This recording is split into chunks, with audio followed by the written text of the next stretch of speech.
नमस्कार दोस्तों, आज हम बात करने वाले हैं यूजीसी की, वो संस्था जो भारत की सारी यूनिवर्सिटी और कॉलेज का बॉस होती है। लेकिन जनवरी 2026 में यूजीसी के नए नियम ने पूरे देश में हंगामा मचा दिया। प्रोटेस्टर, सोशल मीडिया और बहस और सुप्रीम कोर्ट का मामला पहुंच गया है। आखिर यूजीसी क्या है, इसका क्या नियम है और यह क्यों विवाद में है, हम इस पे आज समझते हैं। सबसे पहले हम देखते हैं कि यूजीसी का फुल फॉर्म क्या होता है। यूनिवर्सिटी ग्रैंड कमिश्नर, हिंदी में इसे विश्वविद्यालय अनुदान आयोग कहते हैं। ये भारत सरकार के शिक्षा मंत्रालय के अंदर एक वैधानिक बॉडी होती है जो 1965 के यूजीसी एक्ट से बनी है। यूजीसी की स्थापना 28 दिसंबर 1953 को हुई थी और 1956 में इसे कानूनी रूप दिया गया। इसका मुख्य काम था कि देश में उच्च शिक्षा, यूनिवर्सिटी और कॉलेज को स्टैंडर्ड तय करना और बनाए रखना। यूनिवर्सिटीज की मान्यता देना। बिना यूजीसी की अप्रूवल से कोई डिग्री वैलिड नहीं होती है। यूजीसी और कॉलेज को ग्रांट मतलब पैसा देना, टीचिंग, एग्जाम, रिसर्च के स्टैंडर्ड को ऑर्डिनेट करना, नई पॉलिसीज बनाना,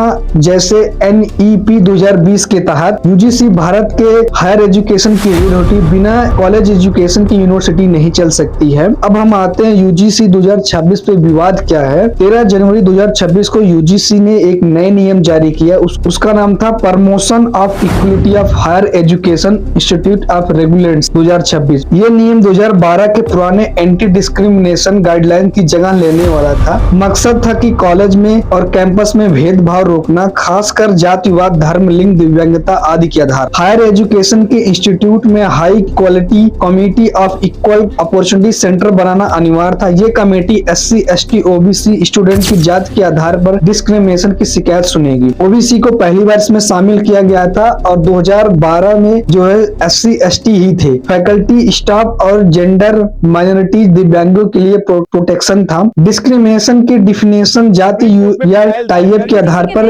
SC, ST, OBC के खिलाफ भेदभाव हो रहे। इंस्टीट्यूट को इंक्वायरी करनी होगी और रिपोर्ट यूजीसी को भेजनी होगी। यूजीसी का कहना था कि ये NEP 2020 की पूरी समानता और इंक्लूजेशन को लागू करने के लिए है, लेकिन यह नियम लागू होते ही विरोध होने लगा। इसका वजह था कि इस नियम में जाति आधारित भेदभाव की डिफिनेशन सिर्फ SC, ST, OBC के खिलाफ बताई गई। जनरल कैटेगरी के स्टूडेंट की शिकायत कवर नहीं होती थी। लोग कहते थे कि इसके रिवर्स डिस्क्रिमिनेशन को बढ़ावा देता। इसमें नियम में शुगनी और वेग्यूस में मिसयूज हो सकता है। प्रोटेस्ट हुए student, political party, BJP, Congress दोनों तरफ से रिएक्शन हुआ। सोशल मीडिया पर यूजीसी 2026 ट्रेंडिंग हुआ। कई जगह डेमो दिए गए। 29 जनवरी 2026 को सुप्रीम कोर्ट के बड़े फैसले में यूजीसी के 2026 के नियमों पर स्टे लगा दिया। ये कोर्ट ने कहा कि यह नियम वैक्यूम है, मिसयूज हो सकता है, सोसाइटी में डिवीजन हो सकता है। फिलहाल 2012 के पुराने नियम ही लागू रहेंगे। अगली सुनवाई मार्च 19 को होगी। तो दोस्तों, यूजीसी की उच्च शिक्षा गार्जियन है, लेकिन इन नियमों में समानता डिस्क्रिमिनेशन की बहस छेड़ दी है। क्या ये नियम जरूरी थे या मिसयूज का खतरा आप समझते हो तो कमेंट में बताओ, और जनरल कैटेगरी को भी